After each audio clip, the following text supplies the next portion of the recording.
asalaamaaleykum mbokk yi safo seetaan Guédiawaye TV dal leen ak jàmm foofee ca mairie de ville de Guédiawaye ci taxawaayu préfet amal nañu ba élection municipale bu am solo ci ginnaaw bi commissaire central indi effectif bu doy ci wàllu sécurité ba ca que présider élection ba monsieur le maire Ahmed Aïdara moomee taxawu na élection yi ci jàmm ak salaam ànd ci ak ki nga xam ni moo jiite Benno Bokk Yaakaar ñu koy wax monsieur le maire Aliou Sall di maire sortant ba moom it ñu ànd ak ay dal def élection yu mucc ayib duñu def lu dul teewlu kàddu ya fa jotu ruusee ci micro Elage ak Maxaali ma ñu fa teewaloon. Racine Talla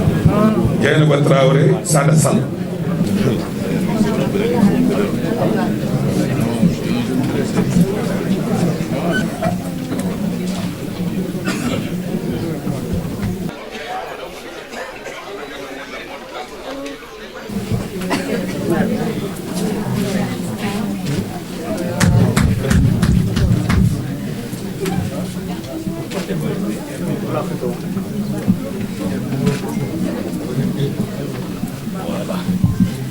Monsieur Sada Sall, nous déclarons 5e adjoint au maire de la ville de Guédiawaye.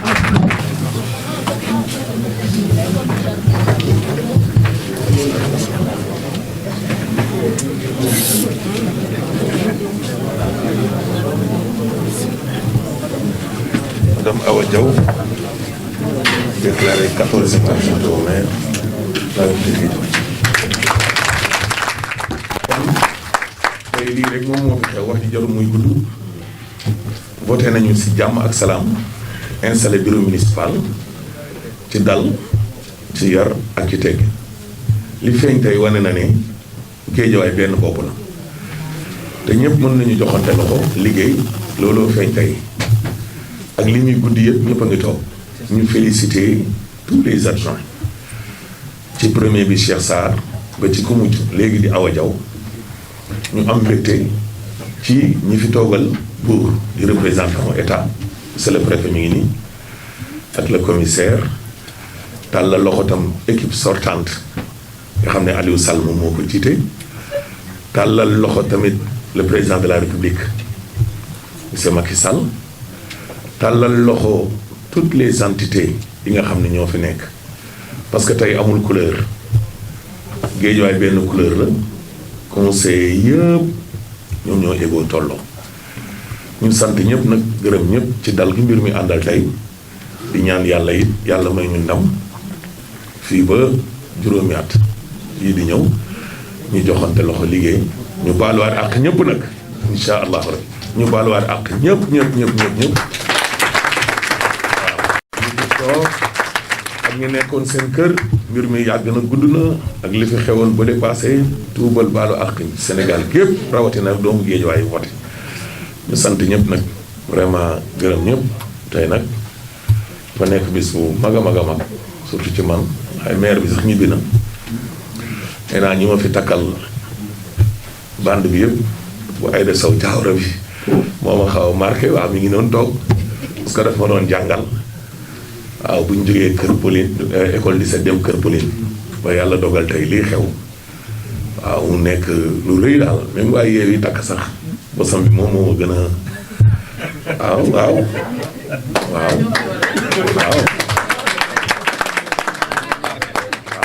sama maîtresse la doon ma jàngal ba yàlla dogal tey ma dellu siwaat nag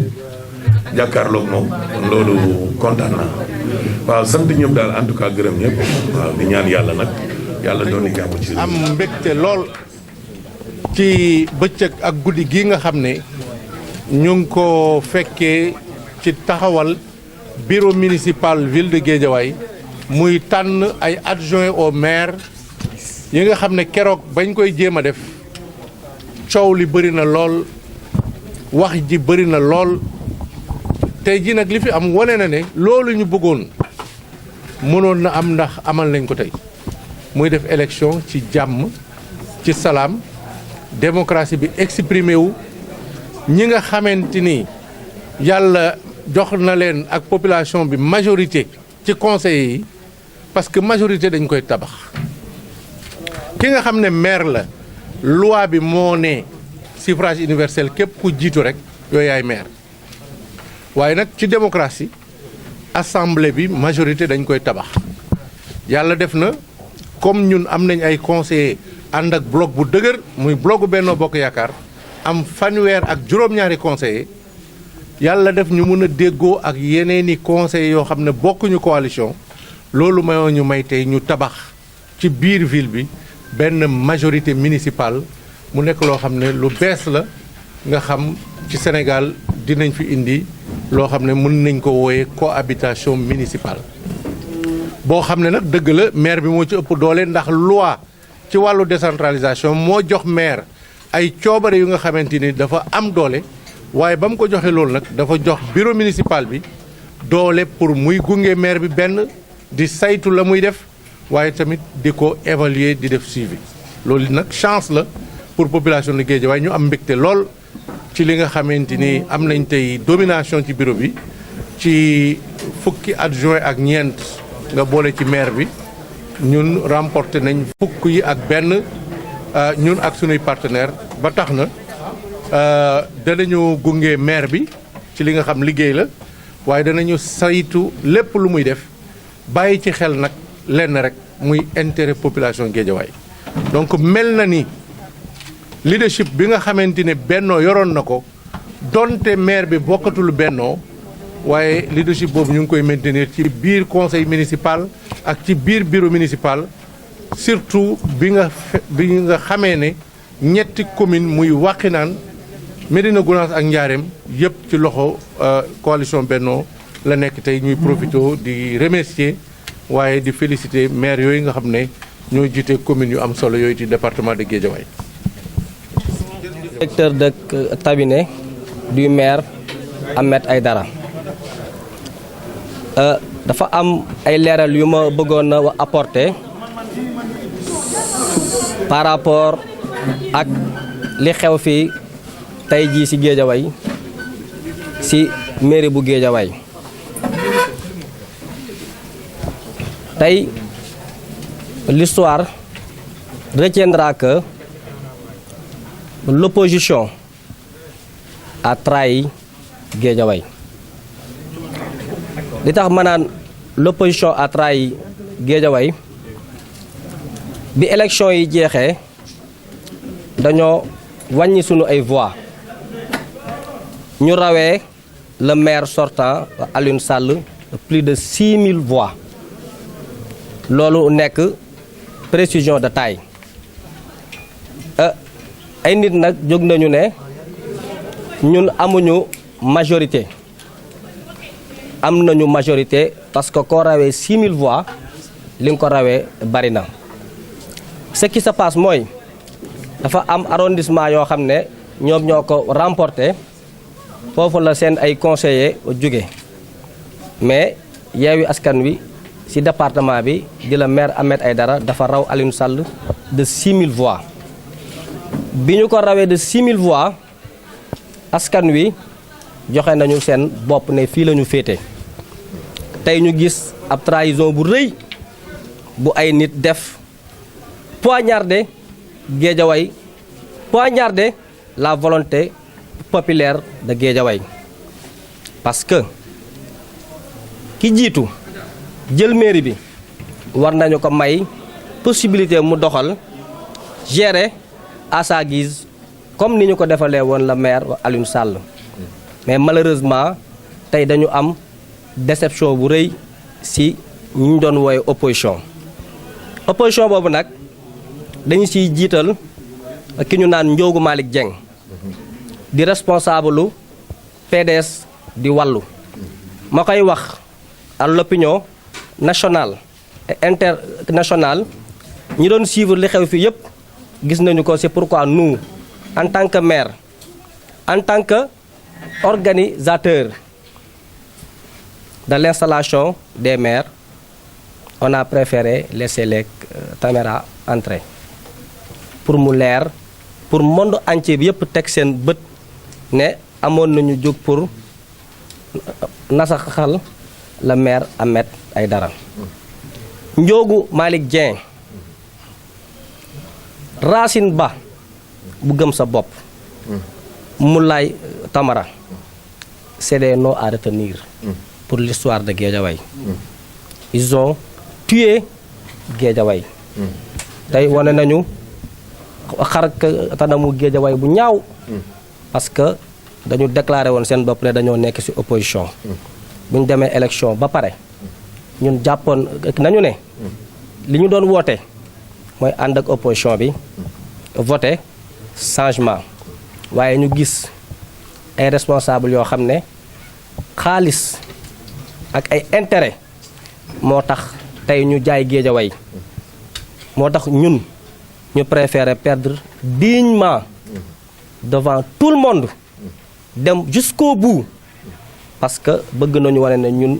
nous sommes des républicains ñooñu nag ma tudd muy la coalition Wallu le président Ablaye Wade dafa joxe woon ay consignes installation bi passé dafa amoon ay problèmes le président Ablaye Wade yabal fi ay nit en l'occurrence le docteur Cheikh Dieng ak Saliou Dieng ak ñeneen ñi nga xam ne ñëpp dañoo nekk ay responsables ci biir PDS waaye ma koy informé ne ko la mu waxoon de responsable département ma jëfewu ko parce que tey jii ñëpp a ko gis devant tout le monde mu nekk le candidat de Benno Bokk Yaakaar di voteel Benno Bokk Yaakaar ànd ak waa Benno Bokk Yaakaar comme loolu trahison la il n'a pas respecté les consignes du parti kooku nag dafa am responsabilité si li fi xew tey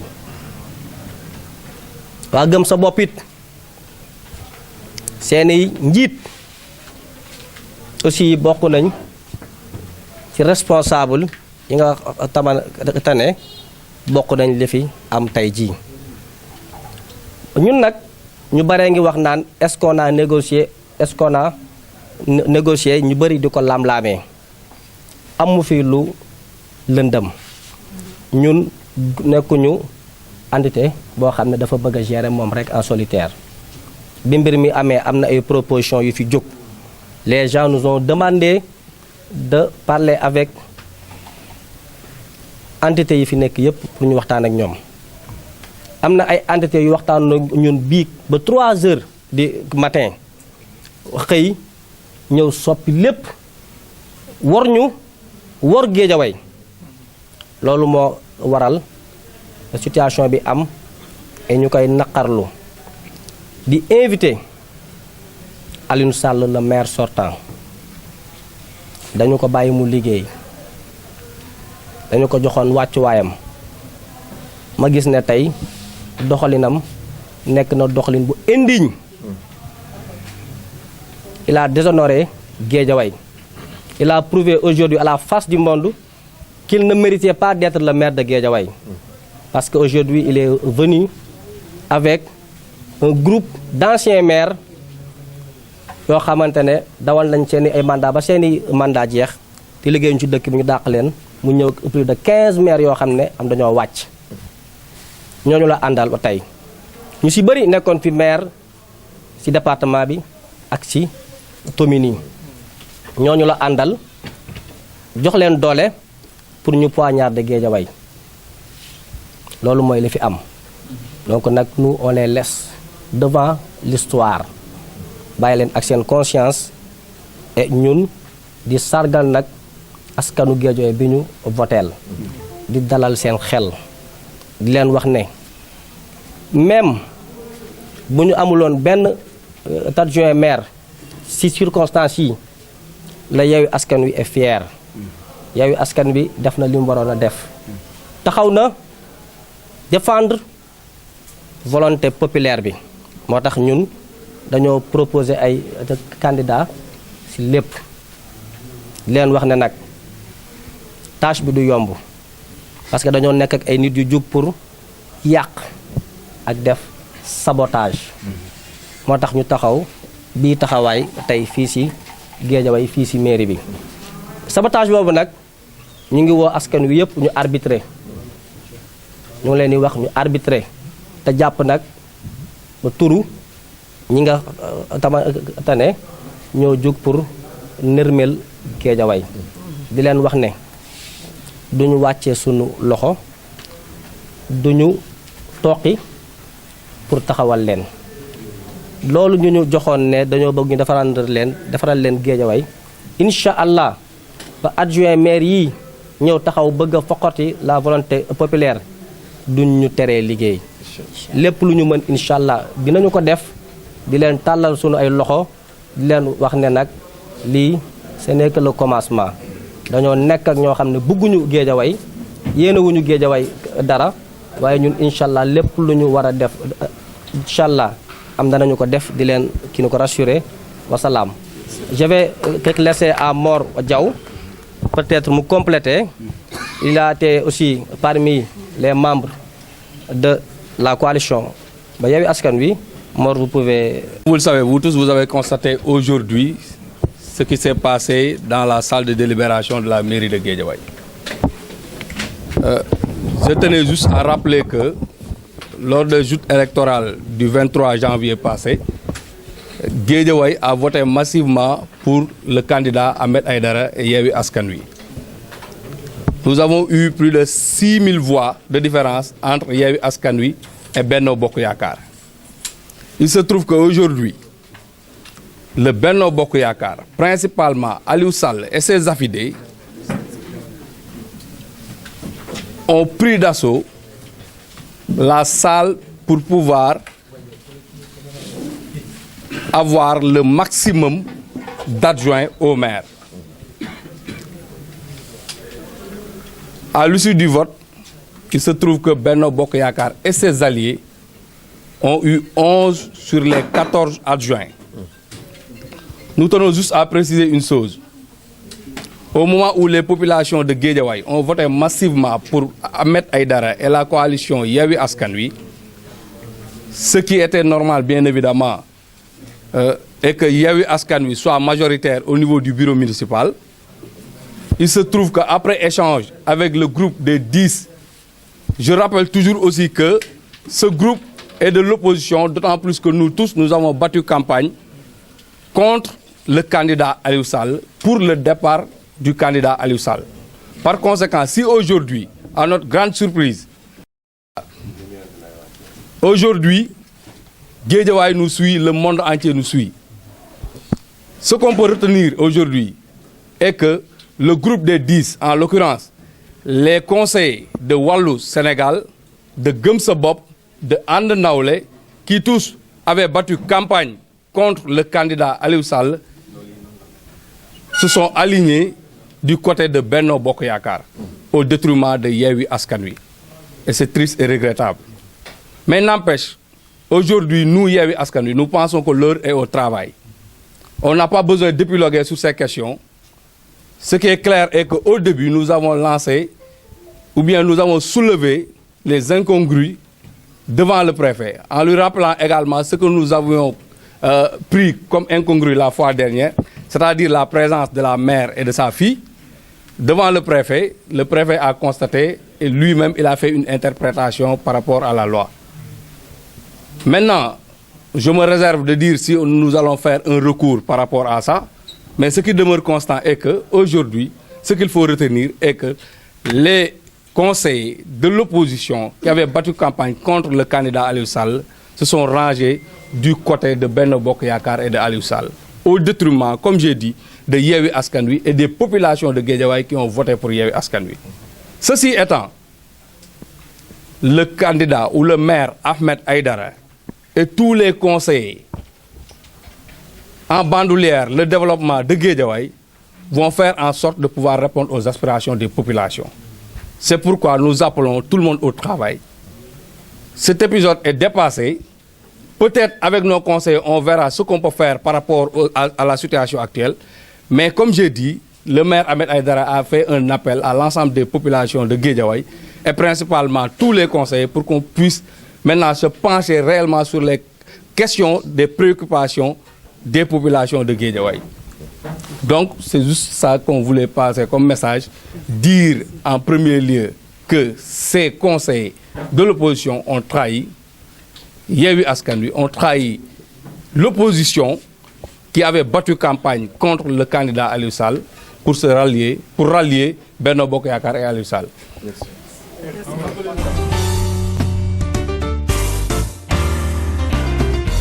ZTV 60. Le Sénégal en